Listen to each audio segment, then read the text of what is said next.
आंतरिक जीवन का सच्चा समाधान और संतुलन है सहज सानिध्य।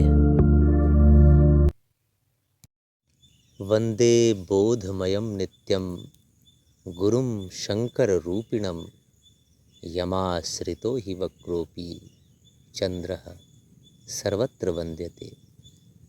जिनका आश्रय ले लेने मात्र से ही टेढ़ा चंद्रमा भी सर्वत्र वंदित हो जाता है, ठीक उसी प्रकार उस टेढ़े चंद्रमा के समान ही एक शिष्य भी होता है। शिष्य का जीवन भी बड़ा टेढ़ा मेढ़ा होता है, राग द्वेष ईर्ष्या आदि से भरा हुआ होता है।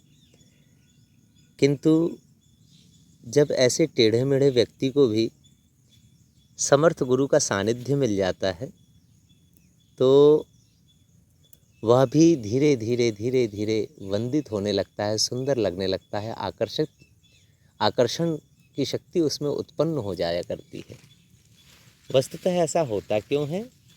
क्योंकि उसने गुरु को वरण कर लिया है, गुरु के सानिध्य में पहुंच गया है। और गुरु कैसे हैं? जो जिनका स्मरण करने मात्र से बोध उत्पन्न हो जाता है, जो नित्य हैं और शंकर रूप हैं।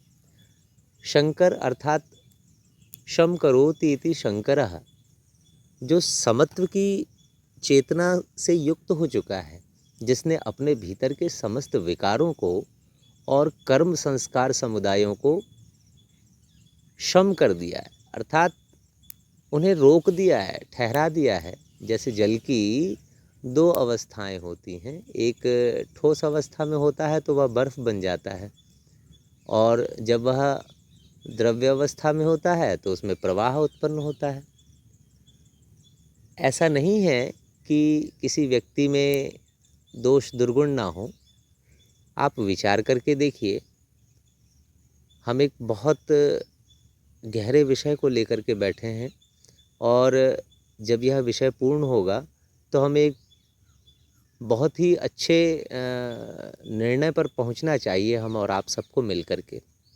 विचार करने योग्य बात है कि जो आज गुरु है वह कदाचित कभी न कभी शिष्य तो रहा ही होगा। हम यूँ भी कह सकते हैं कि एक गुरु का आरंभ शिष्य है और शिष्य की परिपूर्णता गुरु है। जैसे एक बीज की परिपूर्णता फल है, और फल का आरंभ जो है वो बीज है। एक बीज जब अपनी कुशल यात्रा करता है, कुशल यात्रा और सारगर्भित यात्रा, तो वह आप विचार करके देखिए, वह अंकुरण, सबसे पहले उसमें अंकुरण आया, अंकुरण के बाद कोपलें उठी, कोपलों के बाद में उसमें शाखाएं, धीरे धीरे पत्ते हैं, फिर उसके साथ में फल लगना शुरू हुए, फूल लगना शुरू हुए, और फिर वह बीज अपनी यात्रा को पूर्ण करने के बाद एक फल बन जाता है, और वही फल हम उसे गुरु कह सकते हैं। तो हम और आप सबको इस बात को समझ लेना चाहिए, अच्छी तरह विचार करना चाहिए। आप अकेले में चिंतन करना, आप विचार करना। हम एक सबसे बड़ी भूल कर लेते हैं, अपने आप के दोषों का ज़्यादा चिंतन करते हैं और उसकी ग्लानि से भरे रहते हैं। अगर हम आत्मचिंतन करते हुए आगे बढ़ें, आत्मविश्लेषण करें, तो हमें ये चीज़ हमेशा ध्यान रखनी पड़ेगी कि अपने चिंतन में विधेयात्मकता जोड़ना अति आवश्यक है। अगर चिंतन की शैली में विधेयात्मकता नहीं है, सकारात्मकता नहीं है, तो 1 वर्ष नहीं, 2 वर्ष नहीं, 3 वर्ष नहीं, कईयों वर्षों तक और कदाचित जन्मों जन्मों तक हम अपने विकारों से ऊपर नहीं उठ पाएंगे। विकारों का होना, प्रपंच का होना, माया का होना सहज है, किंतु उसमें रूपांतरण करना ये एक निश्चित संकल्प शक्ति के आधार पर ही संभव हो सकता है। वह संकल्प शक्ति क्या है? वह प्रथम बिंदु क्या है? वह प्रथम बिंदु आत्मचिंतन ही है। अपने आप को सदैव हमें सकारात्मक विचारों से जोड़कर रखना चाहिए। और छोटा सा निवेदन इस माध्यम से हमारा आप सभी से यही रहेगा कि अपने आप में ये जो वैदिक मंत्र होते हैं, जो भी स्तवन बनाए गए हैं, उनके भावों को बारीकी से समझने की कोशिश करना चाहिए।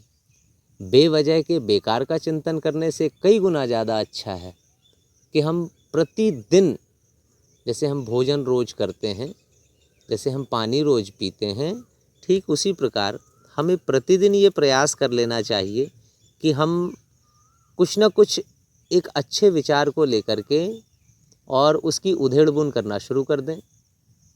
मनन कहा भी गया है, विचारों की चीर-फाड़ को मनन कहते हैं। हमें यह कला सीख लेनी चाहिए। श्रेष्ठतम विचारों को निरंतर चिंतन मनन में लाने का हमें प्रयत्न करना चाहिए, जिसकी सबसे बड़ी सहायता ये जितने भी मंत्र बने हैं, जितनी भी प्रार्थनाएं बनी हैं, इनसे हमें बहुत बारीकी से मिल सकती है।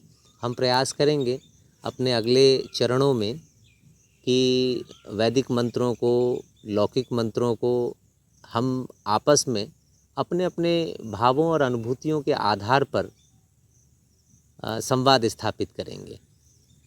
अभी केवल इतना ध्यान रखें कि आप किनके सानिध्य में हैं, किसके आश्रय में हैं। अपने आप को ऐसे समर्थ गुरु के आश्रय में रखें और चिंतन करें कि हम उनके शरण में हैं, जिनकी शरण में टेढ़ा चंद्रमा भी सर्वत्र वंदित होता है। आज की बात समाप्त। ओम शांति।